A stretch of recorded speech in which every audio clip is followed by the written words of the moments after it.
Once upon a time, a princess named Snow White lived in a castle with her father, the king, and her stepmother, the queen. Her father had always said to his daughter that she must be fair to everyone at court. He said, "People come here to the castle when they have a problem.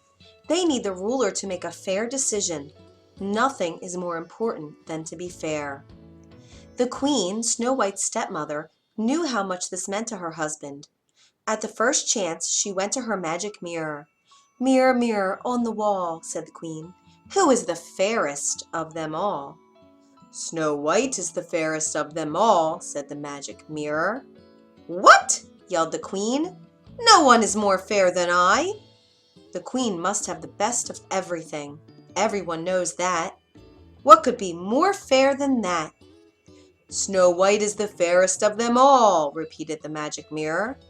"What do you know? You're a mirror," roared the queen, and she stormed off. Still the queen was bothered. So bothered was she that the queen decided to be rid of the girl once and for all. "I cannot wait another day," she declared. The queen called for her servant, a huntsman. "Find a reason to take Snow White deep into the woods," she said, pointing her long finger at the servant. "Then kill her." The huntsman was shocked. But she was the queen, and what could he do? The next day he took Snow White into the woods.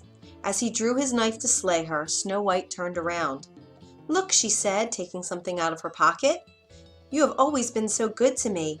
She held in front of him 6 perfect arrowheads that she had carefully shaped. "Do you like them?" she said. "They are for you." "Snow White," said the huntsman, "I cannot do this." "Do what?" said Snow White. The servant dropped to his knees. "The queen, your stepmother, ordered me to kill you," he said, "but I cannot." "She did what?" Snow White called out with alarm.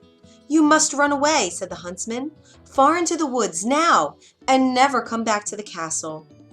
Snow White turned and ran into the woods as fast as she could. Deeper and deeper she ran. It was getting dark, and the wolves were starting to howl. She tripped and her skirt was torn.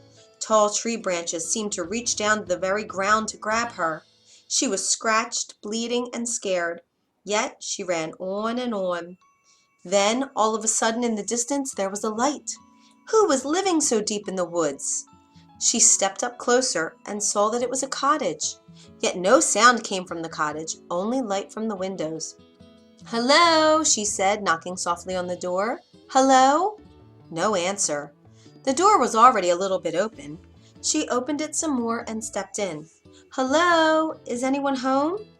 She looked around. What a mess! She had never seen a messier living room.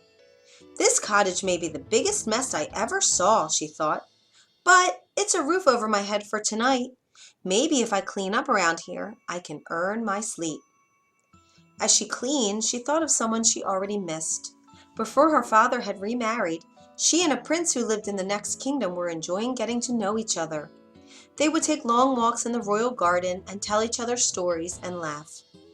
After the queen had moved into the castle, her stepmother had made a new rule: no more visitors.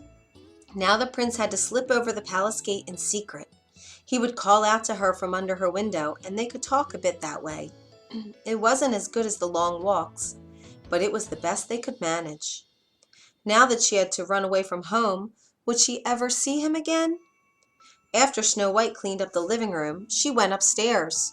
On the second floor there were 7 little beds lined up in a row, as if for children. Tired from cleaning, Snow White yawned and lay across all 7 of the beds. Soon she fell fast asleep. In the meantime, the 7 dwarfs were heading home from a long day of working in the jewel mines. When they opened the door, you can imagine their surprise when they saw their cottage all cleaned up. "What kind of magic is this?" said one of the dwarfs, whose name was Doc. "I wouldn't mind more magic like this," said another of the dwarfs with a smile. His name was Dopey. "We'd better check upstairs," said another dwarf, whose name was Grumpy. "Something is fishy around here, that's for sure."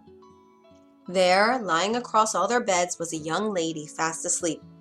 "Who are you?" said all the dwarfs at once. Snow White bolted awake. The 7 dwarfs could tell she was as surprised as they were. Soon they all relaxed and shared their stories. Snow White learned their names: Bashful, Doc, Dopey, Grumpy, Happy, Sleepy, and Sneezy. She told them all about her stepmother. that her stepmother had tried to get the huntsman to kill her, that the huntsman had set her free in the woods, and that she could never go back home again. "Stay here with us," said Bashful. "That's sweet," said Snow White, "but if I were to stay here at your home, I would have to do something for all of you." "You already cleaned up our place," said Sneezy. "Keeping the house clean will be easy," said Snow White, "as long as we all pitch in. I will let everyone know what part they can do, and I will do my share too, of course." "That's fair," said Happy. "But there must be something else I can do for you," said Snow White. The Seven Dwarfs shrugged. "Do you know how to read?" said Doc. "We have these books filled with wonderful tales and would love to be able to read them." And so it was agreed that Snow White would give them reading lessons. To celebrate their new friendship, Snow White and the Seven Dwarfs sang and danced the night away. The next morning before they left for work, the Seven Dwarfs warned Snow White that she must not open the door to anyone. After all, who knows what evil her stepmother might do? The princess nodded in agreement, and the dwarfs left the house.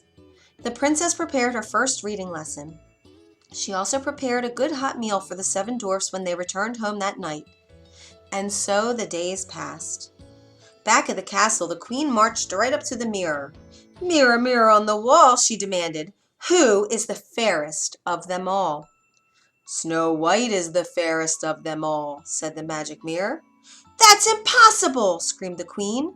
"The girl is no longer alive." "Snow White lives," said the magic mirror, and an image was shown on the mirror of Snow White living in the cottage of the Seven Dwarfs. The queen turned red with rage. She screamed, "She will not get away with this!" At the cottage of the dwarfs the next afternoon, when the Seven Dwarfs were away at work, there was a knock on the door. "Who is it?" said Snow White. She remembered the warning of the Seven Dwarfs not to open the door to anyone. "It's only a poor old woman," came a squeaky voice, "selling apples." Yet it was the evil queen, disguised as an old woman. "It's raining out here, my dear," said her voice through the door. "Please let me in." "Aw, poor thing," thought Snow White, "having to go door to door selling apples in the rain." And so she opened the door. "Take a look at this big red apple," said the old woman, who, as you know by now, was really the queen in disguise. She held the red apple close to Snow White's face. "Lovely, my dear, isn't it?" "I would like very much to buy your apple," said Snow White, "but I have no money." "That fine comb in your hair will make a good trade," said the old woman.